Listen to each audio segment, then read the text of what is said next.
Good afternoon viewers. मैं आपको आपके अपने प्रोग्राम कानूनी मशवरे में एक दफ़ा फिर खुशामदीद कहता हूँ। हम आपके लिए लेके आते हैं आपके कानूनी मसाइल के हल का ये प्रोग्राम, जिसमें आपके जो मसाइल होते हैं हम उनकी हल के लिए आपको मशवरा देते हैं।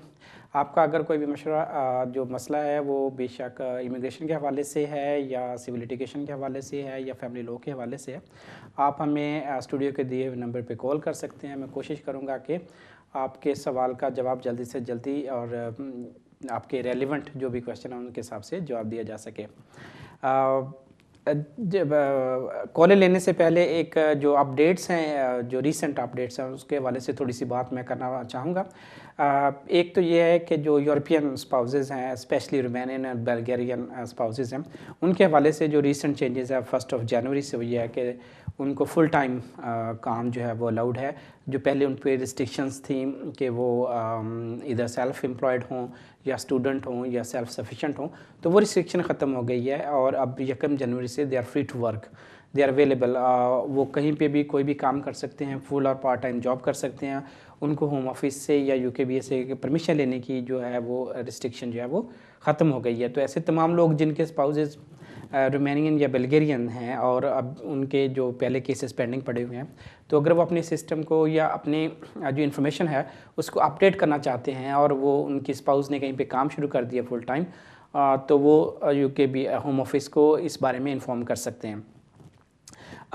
इससे उनके केस पे होपफुली एक बेटर जो है वो असर पड़ेगा और उनके केसेस एक तो क्विकली डिसाइड भी हो जाएंगे और दूसरा उनका जो ट्रीटी राइट एक्सरसाइज करने की जो ऑप्शन है वो भी अब काफ़ी वाइड हो गई है। दूसरी जो इन्फॉर्मेशन है मैं उन लोगों के लिए जो ह्यूमन राइट का क्लेम करना चाहते हैं, वो बेशक बच्चों की बेस पे है या उनके अपने यहाँ स्टेटस के हवाले से ही है या पेरेंट्स की से के रिलेशनशिप में है या पार्टनर के हवाले से उनका कोई क्लेम बनता है या उनकी अपनी प्राइवेट लाइफ का कोई क्लेम बनता है, तो इसके लिए यूकेबीए ने एक सेपरेट फॉर्म जो है वो इशू कर दिया है। पहले ये सब एप्लीकेशन जो थी वो FLRO पे होती थी, लेकिन अब उन्होंने इसको चेंज करके FLRPF कर दिया है, जिससे स्पेसिफिकली ह्यूमन राइट के जो केसेस हैं उनको डील किया जाएगा। अपडेट जो है वो आपको देते रहें कि चलते हैं हमारी नेक्स्ट कॉल की तरफ। जो पहली कॉल है, हेलो जी, अस्सलाम वालेकुम। जी वालेकुम सलाम। जी, मेरा एक क्वेश्चन है कि एक जो EEA2 है कि अगर कोई जो एक्सटेंडेड पार्टनर है, एक्सटेंडेड डिपेंडेंट है, किसी यूरोपीय यूनियन का बंदा जो है वो यहाँ पे रह रहा है और वो उसका कज़न है या उसका कोई रिलेटिव है, अगर वो उसका है और वो सिमिलर एड्रेस पे दोनों रह रहे हैं और वो उसी पे ही डिपेंड कर रहा है, लेकिन मसला ये है कि वो ओवर स्टे है जो डिपेंड कर रहा है उसके ऊपर, तो क्या वो एप्लीकेशन EEA2 में कर सकता है उसके ऊपर एज ए डिपेंडेंट या वो नहीं कर सकता? क्योंकि पिछले दिनों एक स्टूडेंट ने, जिनको मैं जानता हूँ, उन्होंने किया था, तो उनको 6 मंथ का उन्होंने वर्क भी अलाउ किया था कि हम आपका 6 महीने का टाइम लेंगे और इस दौरान आप 6 मंथ काम भी कर सकते हैं और ये एम्प्लॉयर को दे सकते हैं जो उसका एक्नॉलेजमेंट लेटर आया था। तो क्या वो सेम ही ट्रीट करेंगे जो बंदा यहाँ पे ओवर स्टे है या वट एवर, आई मीन उसके पास लीगल स्टेटस अगर नहीं है तो? और उसके लिए क्या क्या चीज़ें दरकार होती हैं मोस्टली कि वो शो करे कि हाँ मैं इसी के ऊपर ही डिपेंडेंट हूँ? कोई थोड़ा सा आप एक्सप्लेन कर दें, मेहरबानी होगी। जी, थैंक यू वेरी मच। जो EEA2 स्पेशली अब जितने भी हैं यूरोपियन कैटेगरीज में, स्पेशली अपार्ट फ्राम क्रोएशिया, सारे कंट्रीज जो है वो EEA2 की एप्लीकेशन करेंगे और उसमें जैसे आपने पूछा कि डिपेंडेंसी और वो एक्सटेंडेड डिपेंडेंसी है, तो उसमें ये है कि एक्सटेंडेड फैमिली मेम्बर्स जो होते हैं उसमें कज़न है, कोई ऐसा रिलेटिव है जो फाइनेंशियली और इमोशनली जो है वो EEA नेशनल जो है उस पर डिपेंड करता है। वो उसका कज़न भी हो सकता है और कोई और रिलेटिव भी हो सकता है। तो इस कैटेगरी में आपका जो ओवरस्टेयर का जो मसला है वो आपकी एप्लीकेशन पे नेगेटिव इफेक्ट नहीं करेगा, स्पेशली कि आप एक्सटेंडेड फैमिली मेम्बर हैं। अगर आप ये प्रूव कर देते हैं कि आप फाइनेंशियली और इमोशनली तौर पर अपने EEA डिपेंडेंट जो फैमिली मेम्बर है उस पर डिपेंड कर रहे हैं, तो आपकी एप्लीकेशन के सक्सेसफुल होने के बहुत ज़्यादा चांसेस हैं। जी, चलते हैं नेक्स्ट कॉल की तरफ। हेलो हेलो, अस्सलाम वालेकुम। जी वालेकुम अस्सलाम। मेरा क्वेश्चन है कि मैंने FLRO एप्लीकेशन की थी 2000 जुलाई 2013 में मेरे ख्याल से, जब वो नहीं सॉरी 2012 में की थी, जो रिफ्यूज़ हो गई थी 2013 में। ओके, हाँ जी, तो मैंने ये पूछना था कि मैंने उसके लिए मैंने JR किया हुआ है, तो JR के लिए वो मैं प्रोसीजर का पूछना था कितना टाइम लग जाता है, क्योंकि उन्होंने ट्रेजरी सॉलिसिटर के साथ उनकी डील हो रही है, जैसे होम ऑफिस की और जो है ना अपना ये जो जज हैं इनकी जो आपस में कोर्ट की जो बात होती है, तो वो उन्होंने वो डिफेंस बोला है फाइल करने को होम ऑफिस को, जो कोर्ट है उन्होंने होम ऑफिस को बोला, क्योंकि टाइम काफी हो गया था, 2 हफ्ते बाद उन्होंने जवाब नहीं दिया, 4 हफ्ते गुजर गए, फिर 6 हफ्ते गुजर गए, कोई तकरीबन 2-3 महीने गुजर गए, कोई जवाब नहीं दिया। तो अब मुझे ये पूछना था कि डिफेंस फाइल करने के बाद का क्या प्रोसीजर है और कितना टाइम इसमें लग जाता है? आपको जो आपने JR आई बिलीव के फाइल कर दिया हुआ है, तो उसमें आपको जो इनिशियल परमिशन है वो ग्रांट हो गई थी, कोर्ट ने ये डिसाइड कर दिया था कि आपका वैलिड क्लेम है और जो दूसरी साइड है वो डिफेंस फाइल करे। हाँ जी, उन्होंने क्योंकि उन्होंने जवाब नहीं दिया होम ऑफिस ने उनको, तो उन्होंने जवाब नहीं दिया, तो कोर्ट ने उनको होम ऑफिस को बोल दिया है कि आप अपना डिफेंस फाइल करें। ठीक है, ताकि फिर थैंक यू वेरी मच। वैसे तो ये आपने खुद ही बताया कि ये मामला कोर्ट में है, और यूजुअली इस तरह के जो मामला होते हैं वो कोर्ट अपनी पेस के हिसाब से डिसाइड करते हैं कि उनके पास वर्कलोड कितना है और जजेस कितने हैं और कितनी क्विकली वो केसेस को सॉल्व कर रहे हैं, या कॉम्प्लिकेटेड कितने केसेस हैं इस वक्त कोर्ट के पास पेंडिंग पड़े हुए। तो उसके बारे में तो टाइम फ्रेम देना मुश्किल होता है, लेकिन विद इन 3 to 6 मंथ जो होता है इस तरह के केसेस जो होते हैं उनको वो कोई ना कोई उनकी हियरिंग डेट जो है वो आ जाती है। या यूजुअली अगर कोर्ट ने आपके हक में इनिशियली फैसला दिया है कि आपका एक गुड केस है और होम ऑफिस उसमें डिफेंस फाइल करे, तो उसमें पॉसिबिलिटी मेरे ख्याल में यही है कि होम ऑफिस जो है वो आपको शायद किसी किस्म के कंसेंट ऑर्डर देने पे शायद सोच रहा हो, लेकिन डिपेंड करता है कि आपका JR है क्या और उसकी ग्राउंड्स क्या और आपने रिलीफ क्या मांगा है। लेकिन इस तरह के केसेस में यूजुअली जो टाइम है वो 3 to 6 मंथ जो होता है, उसमें अमूमन कोई ना कोई हियरिंग डेट जो है फाइनल हियरिंग की डेट आ जाती है। जी चलते हैं नेक्स्ट कॉल की तरफ। हेलो जी। अस्सलाम जी वालेकुम सलाम। जी आपकी कॉल मिल चुकी है आप। और मैंने इसके लिए फ़ोन किया कि मैंने ना मेरी वाइफ के लिए अप्लाई किया था, तो उन लोगों ने मुझे लेटर भेजा कि भाई तेरी 2-3 चीज़ें कम है। मैंने उनको फिर भेज दी जो पेपर वर्क मांगा था वो। फिर बाद में उन लोगों का लेटर है कि हमने तुम्हारी हर चीज़ जो है उसको देख के फिर लेटर भेजा है उन लोगों ने कि मार्च तक में हम जवाब देंगे। लेकिन पता नहीं वो लोगों ने मुझे वो जो 18,600 वाला जो सवाल है वो नहीं पूछा है, लेकिन अभी तक कोई जवाब नहीं है पीछे से। किस चीज़ की एप्लीकेशन की थी आपने? हैं? किस चीज़ की, किस कैटेगरी में अप्लाई किया था आपने? मैरिज की कैटेगरी में। अच्छा, सवाल क्या आप क्या पूछना क्या चाह रहे हैं आप?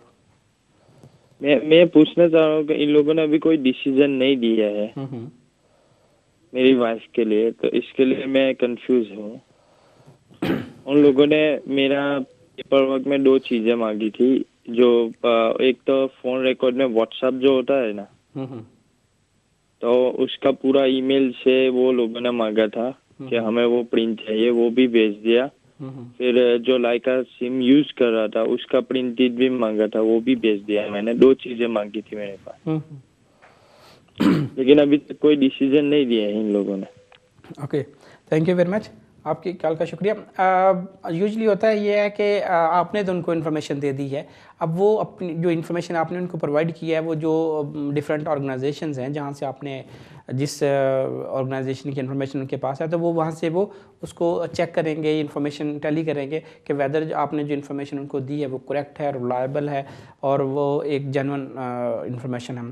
तो इस तरह के जो मामलात होते हैं उसमें थोड़ी सी टाइम जो है वो लग जाता है उनको वेरिफिकेशन करवाते हुए। तो आपको कंफ्यूज होने की ज़रूरत नहीं है, ये नहीं है कि वो आप ही के केस पे काम कर रहे हैं, उनके पास हज़ारों केसेस होते हैं, हम ऑफिस के पास पेंडिंग पड़े होते हैं, लेकिन वो सीक्वेंस के साथ कर रहे होते हैं। तो वेट करें, यूजुअली 3 to 6 मंथ का आजकल टाइम पीरियड जो है वो चल रहा है केसेस के डिसीजन के लिए। तो वेट करें, होपफुली अगर आपको इनकम का जो 18,600 की प्रॉब्लम नहीं है तो आपको जो आपका केस है उससे पहले with in 3 to 6 month decide हो जाएगा। जी चलते हैं नेक्स्ट कॉल की तरफ। हेलो अस्सलाम वालेकुम। जी वालेकुम सलाम। जी मेरा क्वेश्चन ये है कि 2011 में मुझे मेरे हस्बैंड और बच्चों को इंडेफिनेट लीव टू रिमेन मिला था। ओके। और तब हमने लाइफ इन यूके किया था मैंने और मेरे हस्बैंड ने। अब हम जो है वो नेशनैलिटी के लिए अप्लाई करना चाहते हैं, तो क्या हमें B1 टेस्ट करना होगा? और दूसरा, ये जो लाइफ इन यूके है इसकी कोई एक्सपायरी तो नहीं है, वो वैलिड होगा अभी हमारे लिए, या हमें दोबारा तो नहीं करना होगा? Okay, thank you very much. Life in the UK जो है वो फॉर एवर है, उसकी कोई एक्सपायरी डेट नहीं है, तो इस हद तक तो आप सिक्योर हैं, आपको दोबारा नहीं करना पड़ेगा। जहाँ तक B1 का तल्लक है, तो जैसे आपका 2011 में इंडेफिनेट हो गया था, तो अगर अक्टूबर 2012 से पहले अप्लाई करती तो आपको उसी जो life in the UK test है उसी की बेस पे आपको नेशनलिटी भी मिल जाती, लेकिन क्योंकि आपने अप्लाई नहीं किया तो अभी आपको B1 जो का जो कोर्स है वो करना पड़ेगा। जी चलते हैं नेक्स्ट कॉल की तरफ। हेलो हेलो हेलो जी। हेलो, अस्सलाम वालेकुम। जी वालेकुम अस्सलाम। कैसे, ठीक हो आप? जी मैं ठीक हूँ, आपसे? जी आपका प्रोग्राम बहुत अच्छा है, आप लोगों को इतनी सलाह देते हो, थैंक यू, शुक्रिया। ओके।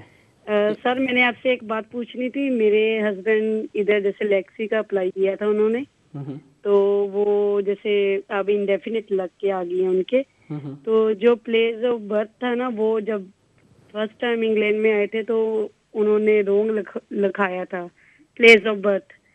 तो अब उन्होंने जो इंडेफिनिट दी है, तो जब अप्लाई किया था पासपोर्ट की फोटोकॉपी साथ भेजी थी, पर जो उन्होंने कार्ड भेजा इंडेफिनिट का, उसके पीछे जो 2002 में लिखाया था रोंग प्लेस ऑफ बर्थ, वो ही उन्होंने अब लिख के भेज दिया। तो वो क्या चेंज हो सकता है?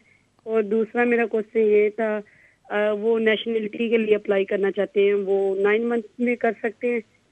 और B1 और लाइफ एंड यूके का टेस्ट देना पड़ेगा उनको, प्लीज आप मुझे थोड़ी। अच्छा, थैंक यू वेरी मच। जहाँ तक प्लेस ऑफ बर्थ का तल्लक है, तो बेहतर तो यही होता है कि जब आप आते हैं, आप कोई भी क्लेम करते हैं, तो आपकी जो फ्रैंक इन्फॉर्मेशन होती है वो होम ऑफिस को या UKBA को दें कि आपकी ये इन्फॉर्मेशन है, उसकी बेस पे आपको वीज़ा या जो असाइलम का क्लेम है या जो भी क्लेम है वो होता है। प्लेस ऑफ बर्थ यूजली एक ही होता है, वो चेंज नहीं होता है। जैसे आप आफ्टर सम टाइम अपना नाम चेंज कर सकते हैं, तो लेकिन प्लेस ऑफ बर्थ एक ही होता है और वो शुरू से चलता है और आखिर तक वही रहता है। तो प्लेस ऑफ बर्थ चेंज होने का तो कोई ऑप्शन नहीं है अंटिल ये कि आपने कोई आपके पास बर्थ सर्टिफिकेट हो जो आप उनको भिजवाएं, जिससे साबित हो कि आपका क्या है और आपने किस कन्फ्यूजन के तहत जो है वो डेट ऑफ बर्थ गलत उनको लिखवाई थी, वो आपको एक्सप्लेन करना पड़ेगा। तो होपफुली वो उसको चेंज कर देंगे, अपने रिकॉर्ड में उसको ले आएंगे, लेकिन आपको एक अच्छी एविडेंस जो है वो उनको देनी पड़ेगी। जहाँ तक इंडेफिनेट का तल्लक है, तो उसके लिए आपको 1 साल कंप्लीट करना पड़ेगा। इंडेफिनेट के 1 साल के बाद आप नेशनलिटी की अप्लाई कर सकते हैं, और नेशनलिटी अप्लाई करते हुए आपको life in the UK test और B1 का जो टेस्ट है वो पास करना पड़ेगा। जी चलते हैं नेक्स्ट कॉल की तरफ। हेलो हेलो जी। जी नमस्ते।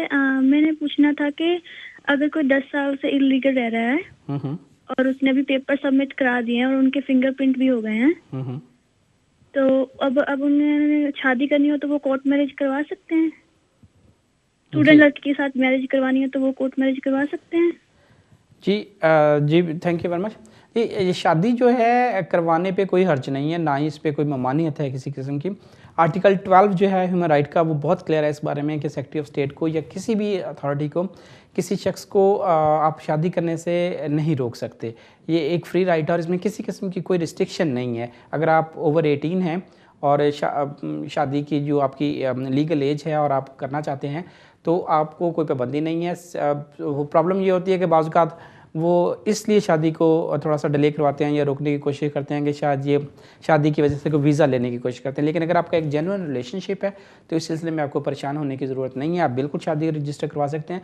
रजिस्ट्रार की कुछ रिक्वायरमेंट्स होती हैं कि जैसे जो शादी करवाने जाते हैं उनकी ID हो, उनका प्रूफ ऑफ एड्रेस वगैरह हो। अगर वो चीज़ें आपके पास हैं तो मेरा नहीं ख्याल कि आपको कोई प्रॉब्लम होगा, आप डेफिनेटली शादी रजिस्टर करवा सकते हैं। जी चलते हैं नेक्स्ट कॉल की तरफ। हेलो हेलो अस्सलाम वालेकुम। जी वालेकुम सलाम। सर मुझे एक बात पूछनी थी। मुझे ये बात पूछनी थी कि मैं जो हूँ अपनी मिसेस के साथ आया था। मेरी मिसेस स्टूडेंट थी, मैं डिपेंडेंट था। हम आए थे यूके में 2010 जनवरी में। ओके ठीक है, तो हमारा वीज़ा जो है एक्सपायर हुआ लाइक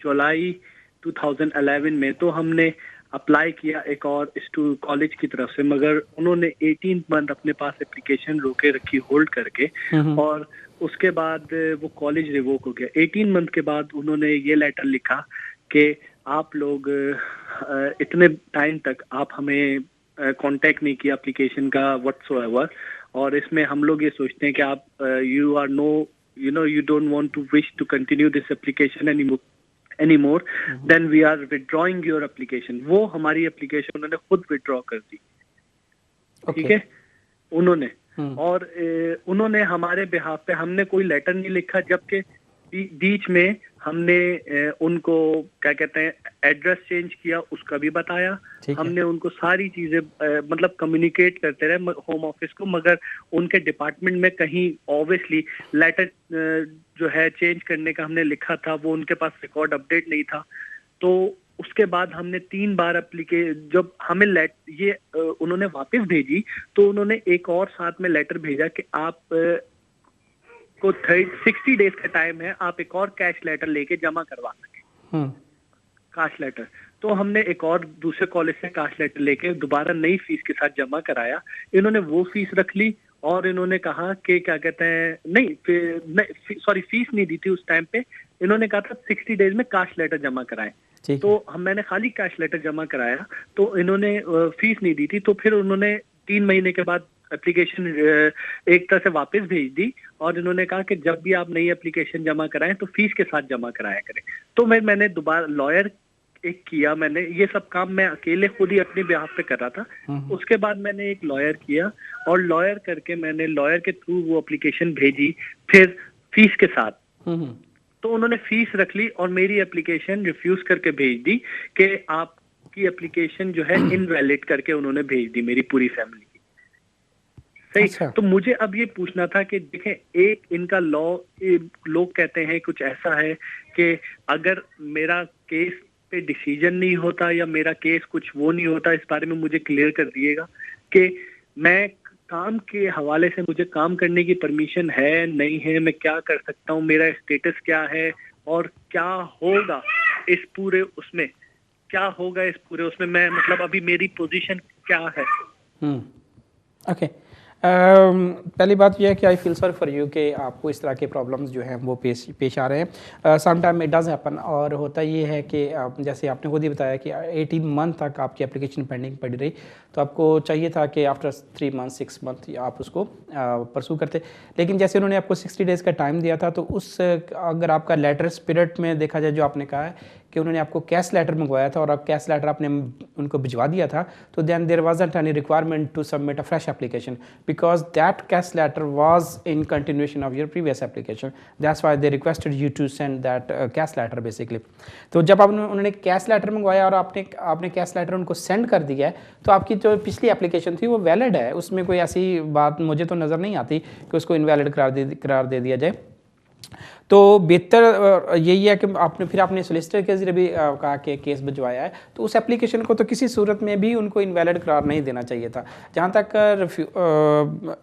अगर आप सारे डॉक्यूमेंट्स के साथ किसी अपने किसी करीबी सोलिसिटर से रब्ता करें और उनको अपने सारे डॉक्यूमेंटेशन दिखाएं, तो मेरा ख्याल है कि आपके लिए एक अच्छा केस बन जाएगा जुडिशल रिव्यू में जाने के लिए, कि जो होम ऑफिस की जो इरेगुलरिटीज़ हैं कि उन्होंने इतने लंबे अरसे के लिए आपकी एप्लीकेशन पेंडिंग रखी, और उसके बाद उन्होंने जो प्रोसीजर्स थे उनको अडॉप्ट नहीं किया, और आपको खुद से वो एप्लीकेशन विड्रॉ कर ही नहीं सकते, एप्लीकेशन को इनवैलिड करार दे सकते हैं, और वो भी सर्टन सर्कमस्टांसेस में। लेकिन अगर आपकी ऑलरेडी फ़ीस पे हुई है और उसमें आपने कैश लेटर भी उनको टाइम पे दिया हुआ है, तो मेरा नहीं ख्याल कि उनको कोई ऐसी कोई बात करनी चाहिए थी कि आपको कोई स्टेटस ही ना दें। तो अगर आपकी कोई एप्लीकेशन इस वक्त पेंडिंग नहीं है, तो आपके पास कोई स्टेटस नहीं है, आप काम नहीं कर सकते। अगर बैड लक से आप कहीं पे पकड़े जाते हैं काम करते हुए, तो आपको डिटेन कर लेंगे, आपको रिपोर्ट होने के चांसेस हैं। तो बेहतर यही है कि आप अपने सारे डॉक्यूमेंट्स के साथ किसी करीबी सोलिसिटर से रब्ता करें, और उसके बारे में आपकी जो लीगल पोजीशन है उसके बारे में उनसे पूछें, तो वो आपको बेहतर मशवरा दे सकते हैं। जी, चलते हैं नेक्स्ट कॉल की तरफ। हेलो, अस्सलाम वालेकुम जनाब। जी वालेकुम सलाम। कैसे हैं भाई? ठीक है जी, अल्लाह का शुक्र। अच्छा जी, थैंक यू वेरी मच आपका और वीनस टीवी का जी। अच्छा सर, मेरा सवाल ये है आपसे कि मुझे स्पाउस के बिहाफ पे परमानेंट रेजिडेंस मिला है, तो अभी मैं ये आपसे सवाल करता चाहता हूँ, मुझे जुलाई 2013 में मुझे परमानेंट रेजिडेंस मिला था। तो अक्टूबर में मेरे 6 साल पूरे हो गए थे 2013 में। तो अगर मैं अभी नेशनलिटी के लिए अप्लाई करूँ तो मैं एज ए 6 साल वाले पीरियड में फॉल कर सकता हूँ या मुझे एक साल का इंतजार करना पड़ेगा? जी, इंडेफिनेट के लिए जो नेशनलिटी है उसके लिए बेसिकली रिक्वायरमेंट ये है कि इंडेफिनेट का 1 साल बाद आप मुकम्मल करें। लेकिन आपको शायद थोड़ा पता होगा कि मेरे से ज़्यादा नहीं, उसमें यह है कि अगर आपने इंडेफिनेट ना अप्लाई किया और डायरेक्ट नेशनलिटी के लिए जाएं तो फिर आप 6 ईयर वाली कैटेगरी में आते हैं। लेकिन यूजुअली उसमें ये होता है कि वो क्योंकि आपके पास इंडेफिनेट नहीं होता तो उसमें थोड़ी सी प्रॉब्लम आती है लोगों को। तो बेहतर यही है कि जैसे आपने इंडेफिनेट ले लिया हुआ है तो बेहतर यही है कि 1 साल वेट करें और वेट करने के बाद आप नेशनलिटी के लिए अप्लाई करें। जी, चलते हैं नेक्स्ट कॉल की तरफ। हेलो हेलो हेलो, अस्सलाम वालेकुम। जी, वालेकुम अस्सलाम। जी, मेरा ये है कि मेरे हस्बैंड आए थे, मैं यूरोपियन नेशनल हूँ और मेरे हस्बैंड आए थे स्पाउस वीज़ा पे फॉर 6 मंथ वीज़ा था। तो अब वीज़ा एक्सपायर हो रहा है और हमारी 2 मंथ ओल्ड डॉटर है। तो लेकिन अब ये समझ नहीं आ रही क्योंकि हम दोनों जॉबलेस हैं, तो हम दोनों में से दोनों का होना जॉब करना ज़रूरी है या एक का करना ज़रूरी है, और कौन से फॉर्म फिल करने हैं कुछ पता नहीं है। पहली बात ये है कि बेहतर यही है कि आप अपने किसी करीबी सोलिसिटर से रब्ता करें तो आपको बता सकते हैं कि आपको कौन से फॉर्म फिल करने हैं। वैसे आजकल जो फॉर्म यूज़ हो रहा है वो EA2 फॉर्म है। डिपेंड करता है कि आप किस कंट्री से जो EA नेशनल है उसके लिए बेसिकली काम करना ज़रूरी है। अगर आप काम नहीं कर रहे और 6 मंथ से ज़्यादा यहाँ पे हैं UK में तो आप जॉब सीकर अलाउंस भी अप्लाई कर सकते हैं, और अगर आप जॉब सीकर अलाउंस भी ले रहे हो तो फिर भी आप वर्कर की कैटेगरी में ही आते हैं और आपको कोई इस तरह से उसको कोई नेगेटिव इफेक्ट नहीं होता यूरोपियन से जो नेशनल्स हैं। तो आप वर्कर भी हो सकते हैं, जॉब सीकर अलाउंस भी ले सकते हैं और काम अगर आपको मिल जाए तो वो भी कर सकते हैं। लेकिन जो यूरोपियन नेशनल है जैसे आपने बताया कि आप हैं तो आपका काम करना ज़रूरी है। जी, चलते हैं नेक्स्ट कॉल की तरफ। हेलो हेलो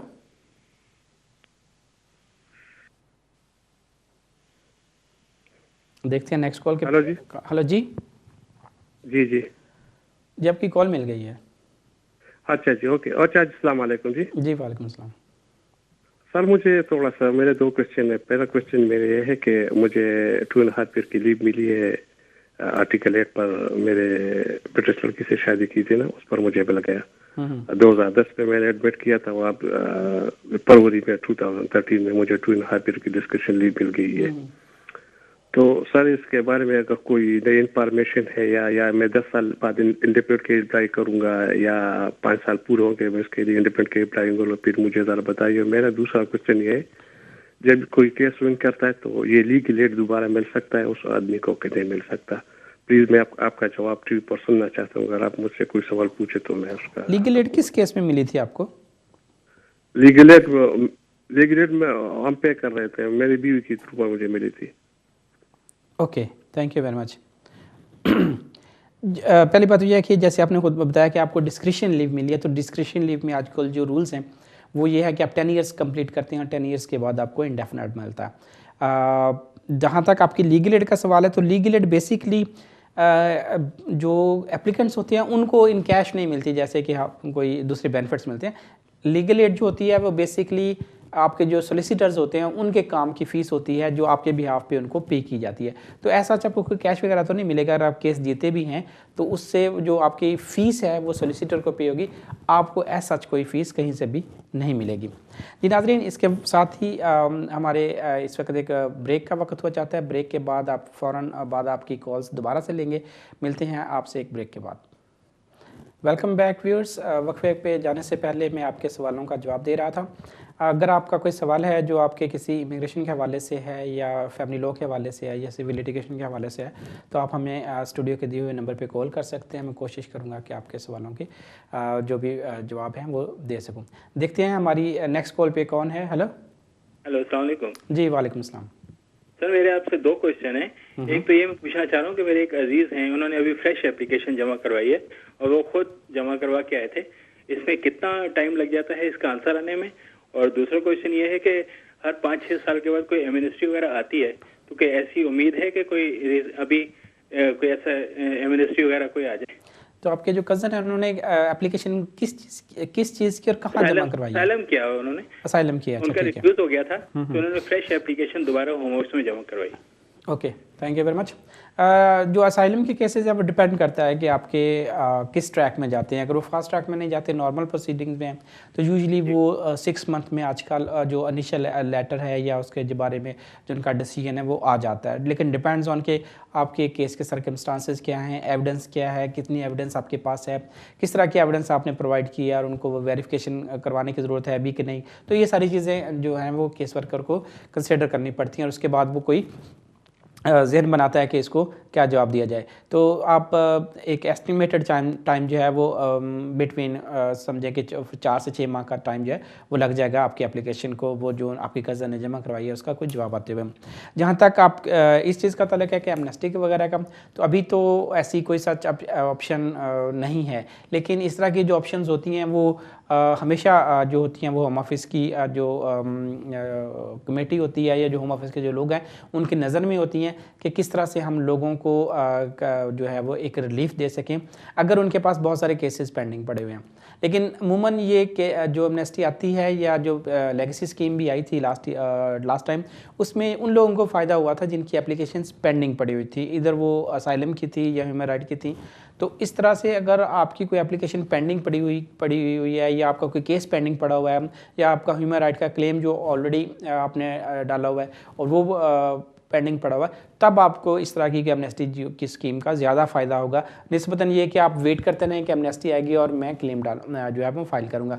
तो बेहतर यही है कि आपका जो भी क्लेम बनता है आप उसको ज़रूर होम ऑफिस की नज़र में लेके आएँ। दूसरी बात ये है कि नेक्स्ट ईयर में जो इमिग्रेशन के हवाले से एक बिल गवर्नमेंट ने पेश किया हुआ है जो पार्लियामेंट में इस वक्त ज़ेर बहस है, उसमें यह है कि आप पकड़े जाने के बाद अपना ह्यूमन राइट का क्लेम नहीं कर सकते, पहली बात। दूसरी बात यह है कि आपको जो अपील राइट्स हैं वो मज़ीद कम हो जाएंगे।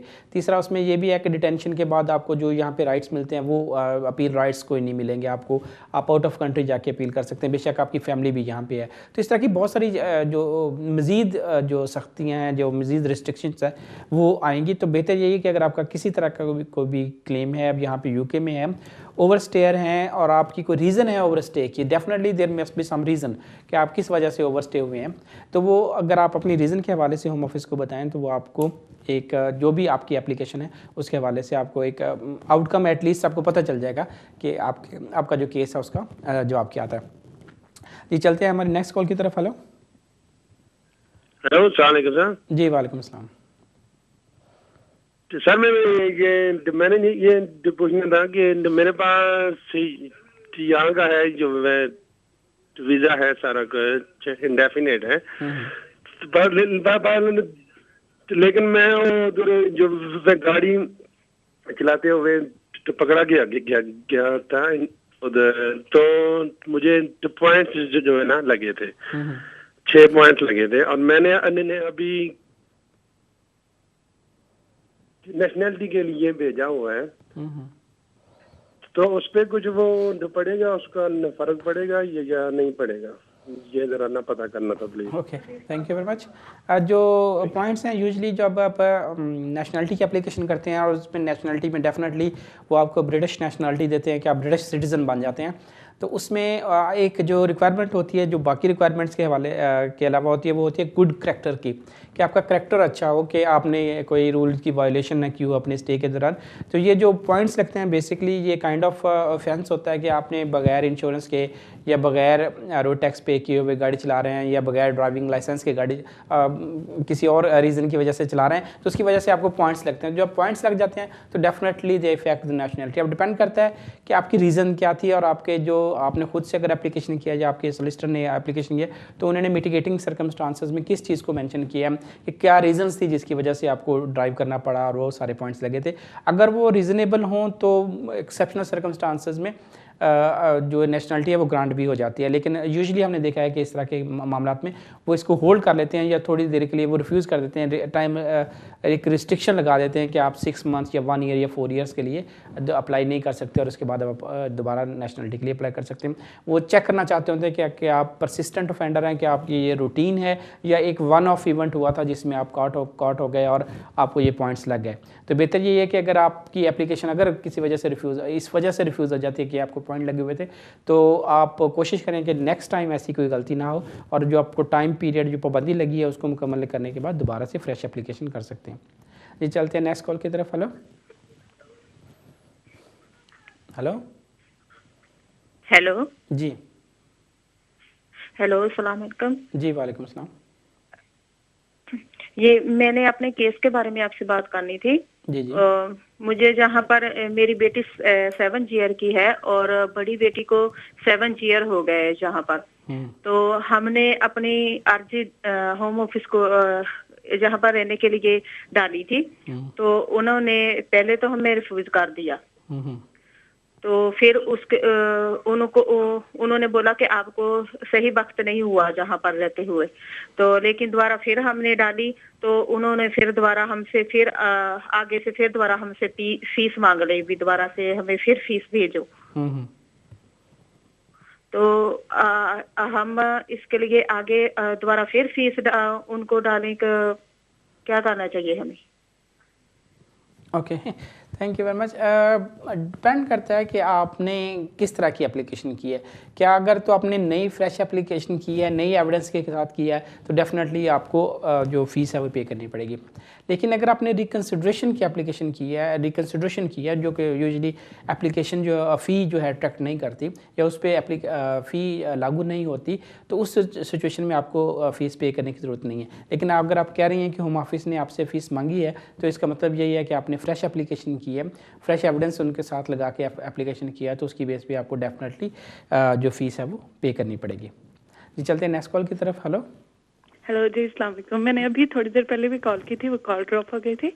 वो मैंने ये पूछना था कि मैं यूरोपियन नेशनल हूँ, तो मेरे हस्बैंड इधर आए हैं, तो अगर मैं जॉब करने के लिए कहीं और जाती हूँ और हम दोनों का एड्रेस सेम होना ज़रूरी है या मेरा एड्रेस कुछ और हो सकता है और मेरे हस्बैंड का कुछ और, बेटी का कुछ और?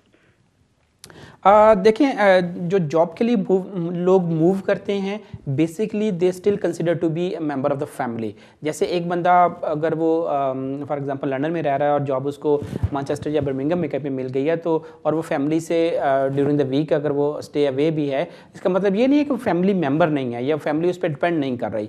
या जैसे एक बहुत कॉमन सी एग्जाम्पल है कि लोग बाहर भी चले जाते हैं, दूसरे मुल्कों में भी सर्विस करते हैं। जैसे हमारे फोर्सेस के लोग हैं जो आजकल दूसरे कंट्रीज़ में भी जाते हैं, तो इसका मतलब ये नहीं होता कि उन्होंने अगर वो काम के सिलसिले में दूसरे मुल्क में गए हैं तो अपनी फैमिली को यानी फैमिली से अलग। सेपरेशन इज़ डिफरेंट, वो इस तरह की प्रॉब्लम नहीं होती। अगर आपको कहीं काम और मिलता है और आपकी फैमिली कहीं पे और रह रही है, लेकिन आप ये साबित करते हैं कि आपका एक जेन्युइन रिलेशनशिप है और आप वीकेंड पे या मिलते भी हैं और ड्यूरिंग द वीक आप बात भी करते हैं और आपकी एक दूसरे के साथ मुकम्मल आंगी है और आप उसी सिलसिले में जॉब एक मजबूरी के तहत आप बाहर रह रहे हैं, तो मेरा नहीं ख्याल कि आपको कोई प्रॉब्लम होगी इस तरह। लेकिन ज़रूरी है कि आप जॉब जो आप करना जो है वो आपके केस में लाजमी है। जी चलते हैं नेक्स्ट कॉल की तरफ। हेलो हेलो, अस्सलाम वालेकुम जी। जी वालेकुम सलाम। मेरा सवाल ये है, मेरा लेक्सी में केस है, अभी रिव्यू के लिए गया हुआ है, तो तकरीबन 1 साल हो गया है। पहले लेटर एक आया था मुझे जनवरी में, उन्होंने कहा अभी स्टिल वेट करो, आपकी अभी वारी नहीं है। तो हमने उसके बाद मेरे वकील ने 3 लेटर भेजे हैं, उन्होंने फिर अगस्त में वही सेम ही लेटर भेजा है। वो कहते हैं अभी स्टिल वेट करें आप, अभी आपका नंबर नहीं आ रहा। तो तकरीबन अभी 4 महीने और हो गए हैं, उसके बाद कोई लेटर नहीं दिखा, तो क्या करना चाहिए या क्या इसका और उसमें? Okay, thank you very much.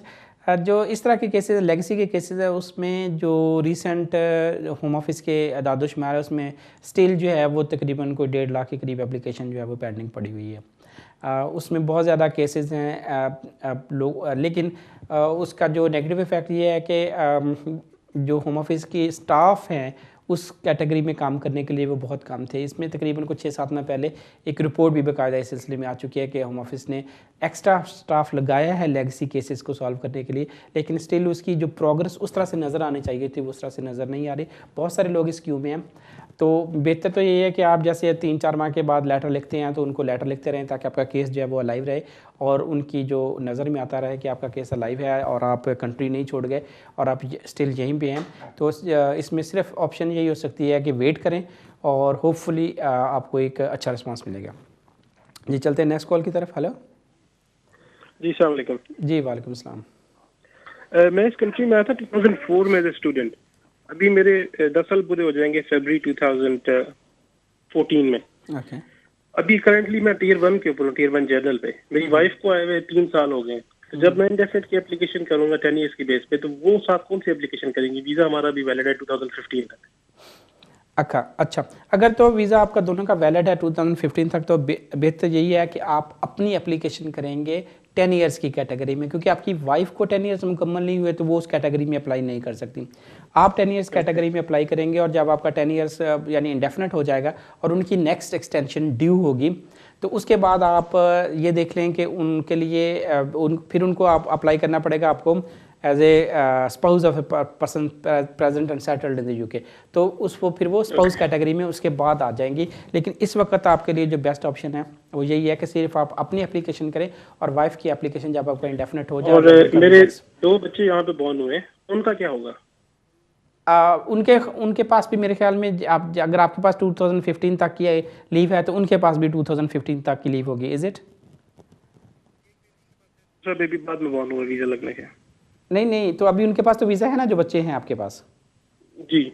तो अभी बेहतर यही है कि आप उनका वीज़ा साथ अप्लाई ना करें। वो इंडेफिनिट बेसिकली 10 ईयर्स कैटेगरी में अप्लाई नहीं कर सकते स्ट्रेट फॉरवर्ड।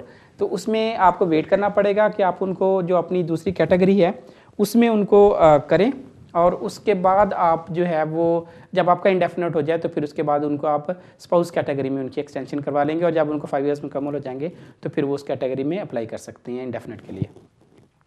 जी चलते हैं नेक्स्ट कॉल की तरफ। हेलो अस्सलाम वालेकुम। जी वालेकुम सलाम।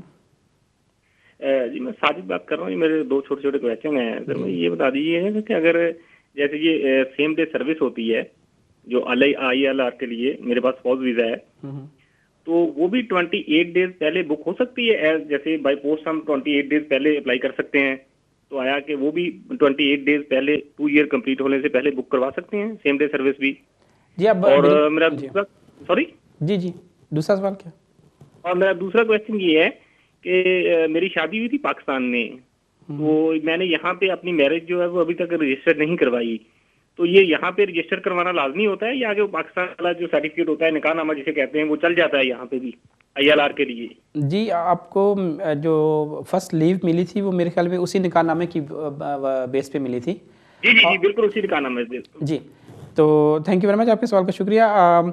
जो आपका निकाहनामा है वो वैलिड है। अगर कोई निकाह या शादी जो किसी दूसरे मुल्क में रजिस्टर हुई है और वो उस कंट्री के कानून में वैलिड है और जैसे कि आपको वीज़ा भी उसी बेस पे मिला तो आपको दोबारा से शादी रजिस्टर करवाने की ज़रूरत नहीं है। जहाँ तक वनडे सर्विस का तल्लुक़ है तो आप उनको फ़ोन कर सकते हैं, उनको अपने जो भी वीज़ा की रिक्वायरमेंट जो एक्सपायरी है उसके बारे में बता सकते हैं, तो आपको एडवाइस कर देंगे कि आपको किस वक्त जो है आप एप्लीकेशन कर सकते हैं। यूजुअली 28 डेज़ से ज़्यादा का टाइम ना हो, लेकिन अगर 28 डेज़ से डेफिनेटली पहले करें तो आपको अपॉइंटमेंट मिल जाएगी। जी चलते हैं नेक्स्ट कॉल की तरफ। हेलो जी। ये मैं पूछना चाहूँगा अपने बारे कि मेरी ग्रैंड मदर है या नानी जैसे है, नाना नानी है, वो यहाँ से उनके पास इंडेफिनिट स्टे है वहाँ यहाँ पर, तो वो 75 ईयर ओल्ड है, जैसे काफ़ी उम्र है उनकी, तो वो मुझे किसी तरह, जैसे मैं स्टूडेंट वीज़े में हूँ यहाँ पर, तो वो मुझे केयर टेकर में ले सकते हैं? किसी तरह मैं अप्लाई कर सकता हूँ केयर टेकर में या कुछ वीज़ा वगैरह मिल सकता है मुझे? जी थैंक यू वेरी मच। बिल्कुल हो सकता है। अगर आप जो ब्रिटिश नेशनल है उसके अगर आप केयर हैं तो आप अप्लाई कर सकते हैं, उसमें ऐसी कोई हर्ज नहीं। लेकिन डेफिनेटली आपको काफ़ी ज़्यादा जो एविडेंस है वो जो वो करवानी पड़ेगी, साबित करनी पड़ेगी, शो करनी पड़ेगी। बेहतर ये है कि आप अपने किसी करीबी सोलिसिटर से रब्ता करके इस बारे में मज़ीद मालूमात ले सकते हैं कि आपको कौन सी इन्फॉर्मेशन चाहिए। स्पेशली इसमें GP के जो लेटर्स हैं उसके हवाले से काफ़ी ज़्यादा वो इन्फॉर्मेशन मांगते होते हैं कि आपकी अटेंडेंस कितनी है, आप कितनी केयर करते हैं, कब से यहाँ पे हैं, उनकी डिपेंडेंसी किस तरह से है, और आपके अलावा अगर कोई आपके अलावा भी उनको डिपेंडेंट जो इस तरह की केयर है वो प्रोवाइड की जा सकती है कि नहीं की जा सकती। तो इस तरह की जो सारी इन्फॉर्मेशन है वो आपको अप्लाई करने से पहले ज़हन में रखनी पड़ेगी। लेकिन जैसे आपने बताया कि उनकी एज इतनी ज़्यादा है तो उसकी बेस पे आप केयर के लिए अप्लाई कर सकते हैं। जी चलते हैं नेक्स्ट कॉल की तरफ। हेलो, अस्सलाम वालेकुम। जी वालेकुम सलाम। सर मेरा नाम फारूक है, मैं लंदन से बात कर रहा हूँ। मेरे को 3 साल की डिस्क्रिप्शन लीव मिली है। मेरे 2 बच्चे यहाँ, कोई कानून है कि अगर कोई बच्चा यहाँ पे 10 साल रहता है तो वो ब्रिटिश पासपोर्ट के लिए एलिजिबल होता है? ओके। और दूसरा सवाल ये है कि अगर हमारी ये एक्सटेंशन इसी साल में है तो मुझे इसके साथ क्या क्या भेजना पड़ेगा सर? अच्छा, आपकी लीव किस बेस पे ग्रांट हुई थी आपको? मैंने एसाइलम किया था, वो एसाइलम रिफ्यूज हो गया था 14 साल की बुनियाद पर। तो उन लोगों ने मुझे 3 साल का डिस्क्रिप्शन लीव दिया, मुझे भी, मेरी वाइफ को भी और बच्चों को भी। ठीक है। अच्छा, तो इसका मुझे जवाब देना सर, मैं फोन रखता हूँ। Thank you very much. अगर बच्चे यहाँ पे पैदा हुए हैं और 10 साल तक रह रहे हैं तो वो ब्रिटिश नेशनलिटी के लिए अप्लाई कर सकते हैं। उसमें कोई वेरी स्ट्रेट फॉरवर्ड रूल है, उसके बारे में ऐसी कोई प्रॉब्लम वाली बात नहीं है। जहाँ तक आपकी एक्सटेंशन का ताल्लुक है तो उसमें ये है कि आपकी क्योंकि असाइलम आपका फेल हुआ था लेकिन उन्होंने ह्यूमैनिटेरियन ग्राउंड पे आपको शायद डिस्क्रिप्शन लीव दे दी हो, तो आपके लिए आपको अपना सिर्फ ये साबित करना है कि आप यहाँ पे रह रहे हैं, स्टिल आपको वही जो थ्रेट्स हैं या जो आपके सर्कमस्टांसेस सेम है और आप UK को अपना होम कंट्री बनाना चाहते हैं तो उसकी बेस पे आपकी एक्सटेंशन हो जाएगी। ऐसा आपको कोई फर्दर डॉक्यूमेंटेशन जो है वो लगाने की ज़रूरत नहीं है इस स्टेज पे। जी चलते हैं नेक्स्ट कॉल की तरफ। हेलो। हेलो जी जी अस्सलाम वालेकुम। हजरत, मैं यहाँ 13 साल से रह रहा हूँ, डच नेशनल हूँ। मुझे पता चला है कि आप अपना ब्लड रिलेशन जो है यहाँ पे बुला के सेटल कर सकते हैं, तो मैंने उस सिलसिले में पूछना था कि क्या मैं पाकिस्तान से यही केस अप्लाई कर सकता हूँ कि यहाँ मुझे यहाँ बुलाना पड़ेगा उनको? Okay, thank you very much. जो यूरोपियन नेशनल हैं बेसिकली 2 कैटेगरीज़ में वो लोगों को यहाँ पे बुला सकते हैं सेटलमेंट के नुक्ते नज़र से। एक तो स्पाउस कैटेगरी या जो उनके पार्टनर्स की कैटेगरी है उसमें है, या उनके बच्चे हैं वो उनको बुला सकते हैं। दूसरी कैटेगरी है जिसको एक सवाल पहले भी इस प्रोग्राम में हुआ था, एक्सटेंडेड फैमिली मेम्बर्स होते हैं। ऐसे लोग जो आप पे फाइनेंशियली डिपेंडेंट हैं या इमोशनली डिपेंडेंट हैं। उसमें कोई आपका कज़न भी हो सकता है, उसमें आपकी कोई दूर का कोई रिश्तेदार भी हो सकता है, कोई ब्लड रिलेशन में आता है जैसे कोई खाला का मामू का बेटा है, या कोई दादा दादी या नाना नानी, कोई ऐसे रिलेटिव्स भी हैं क्योंकि तो उनको भी आप बुला सकते हैं। साबित आपने ये करना होता है कि उनकी जो फाइनेंशियल डिपेंडेंसी है वो आप पे है और आपके जो बाकी उनके सारे मामलात हैं वो भी आप उनको हैंडल कर रहे हैं। तो अगर आप ये साबित कर दें तो आप उनको यहाँ पे बुला सकते हैं। हम ये एप्लीकेशन क्योंकि वो अभी आउट ऑफ कंट्री हैं तो डेफिनेटली वो लीव टू रिमेन के लिए अप्लाई करेंगे। सर्कमस्टांसेस आपको वही बताने पड़ेंगे कि ये वो आप पे डिपेंड करते हैं और वो आपको यहाँ पे आके ज्वाइन करना चाहते हैं। मज़ीद मालूमात के लिए आप हमें ईमेल भी कर सकते हैं। हमारा ईमेल एड्रेस जो है वो आपको स्क्रीन पे नज़र आ रहा होगा या अभी प्रोग्राम के एंड पे आपको उसका ईमेल भी नज़र आएगा। तो वो तमाम नाज़रीन जो अपने डॉक्यूमेंटेशन किसी वाले से उनके लेंथी जवाब थे या वो समझते हैं कि उनको कुछ तसल्ली बख्श जवाब नहीं मिला या वो मज़ीद अपने सवालों की कोई क्लैरिफिकेशन चाहते हैं तो आप हमें ईमेल भी कर सकते हैं हमारी ईमेल एड्रेस पे और मैं कोशिश करूँगा कि आपके सवालों को या आपके डॉक्यूमेंटेशन को देखते हुए उसके बारे में जवाब दे सकूँ। जी चलते हैं नेक्स्ट कॉल की तरफ। हेलो हेलो हेलो जी जी जी अस्सलाम वालेकुम। जी वालेकुम सलाम। जी मैं एज स्टूडेंट हूँ। मैं ये पूछना चाहता हूँ आपसे कि जो ये स्टूडेंट जो वीज़ा है ये एक्सटेंड स्विच कर सकता है बिजनेस वीज़े पे? अगर बिजनेस वीज़े कर सकता है तो इसके लिए क्या रिक्वायरमेंट है? Okay thank you very much ji.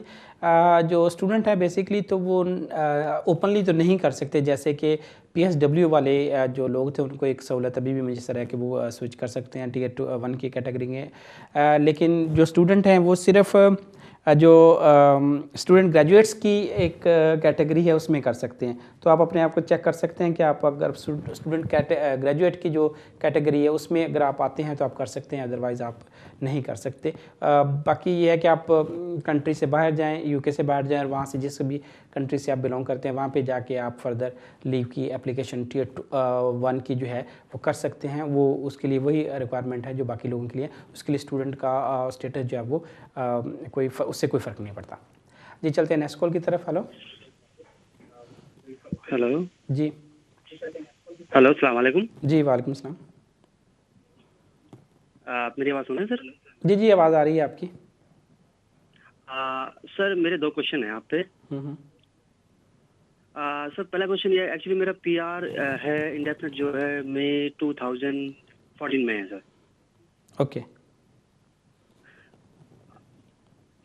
Actually मैंने 2015 तक पहले मेरा वीज़ा था जो मैं प्रीवियस कंपनी में था।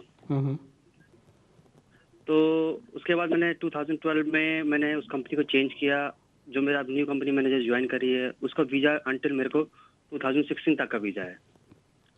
ओके।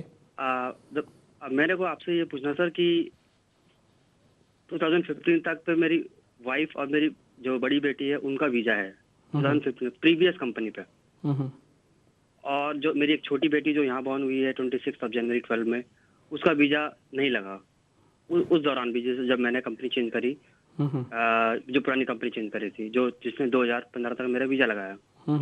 तो सर मेरा आपसे सिर्फ एक ये क्वेश्चन है कि क्या मैं इस वीज़ा पे, पुराने वीज़ा पे 2014 मई में अप्रैल में क्या मैं PR के लिए अप्लाई कर सकता हूँ? उसमें मेरी छोटी बेटी का वीज़ा अभी नहीं लगा है, वो बॉर्न 26 जनवरी को हुई थी और उसका वीज़ा शायद मैंने पासपोर्ट शायद मैंने 4-5 महीने के बाद बनाया था। आप किस कैटेगरी में, मेरे ख्याल में आप Tier 2 कैटेगरी में काम कर रहे हैं? Tier 2 sir. Tier 2 okay, thank you very much. उसमें ये है कि आप जब कंपनी चेंज करते हैं तो आपको होम ऑफिस को बताना भी पड़ता है कि जी मैंने कंपनी इस कंपनी से इस कंपनी में आ गया हूँ, और अगर आपकी नई कंपनी ने आपको वीज़ा दिया है जो कि 2016 तक वैलिड है, तो 2014 में अगर आपके 10 ईयर्स कंप्लीट हो रहे हैं या आप इंडेफिनेट अप्लाई करना चाहते हैं, मुझे आपने क्लियरली नहीं बताया कि आप किस बेसिस पे 10 ईयर्स जो परमानेंट लीव जो है वो रेजिडेंस अप्लाई कर रहे हैं, तो आपको जो उसके जो रूल्स हैं उसके हिसाब से वो चलना पड़ेगा कि अगर आपके 5 ईयर्स मुकम्मल हो गए हैं Tier 2 में तो आप उस वक्त भी कर सकते हैं, और अगर आपके 10 ईयर्स मुकम्मल हो गए हैं ऑल टुगेदर तो आप उसकी बेस पे भी अप्लाई कर सकते हैं। जहाँ तक आपकी बेटी का सवाल है, तो अगर तो आप 10 ईयर्स की कैटेगरी में अप्लाई कर रहे हैं तो वो तो आपके साथ शायद अप्लाई ना कर सके क्योंकि उसको 10 ईयर्स यहाँ पे नहीं रहते हुए गए, लेकिन अगर वो Tier 2 की कैटेगरी में आप अप्लाई कर रहे हैं तो आप उसकी बेस पे बच्चों के साथ इंडेफिनेट अप्लाई कर सकते हैं। आपको नाज़रीन, आपको स्क्रीन पे हमारा ईमेल एड्रेस नज़र आ रहा होगा, आप इस एड्रेस को नोट कर सकते हैं, और अगर आपका कोई सवाल है जो लेंथी था या आपकी डॉक्यूमेंटेशन ऐसी है जो आप चाहते हैं कि उस पर एक नज़र डाल के आपको आपके सवाल का या आपकी जो प्रॉब्लम है उसका जवाब दिया जा सके, तो आप हमें अपने डॉक्यूमेंट स्कैन करके इस ईमेल एड्रेस पे भिजवा सकते हैं, साथ अपनी जो क्यूरी है वो भिजवा सकते हैं, और मैं कोशिश करूँगा कि जितनी जल्दी आपके जो जवाब हैं उनको दे सकूँ। नाज़रीन, इसके साथ ही हमारे आज के वक्त का आज का जो प्रोग्राम है उसका वक्त भी ख़त्म होने को है। इंशाल्लाह नेक्स्ट टाइम फिर आपसे मुलाकात होगी, तब तक के लिए इजाज़त दीजिए। अल्लाह हाफ़िज़।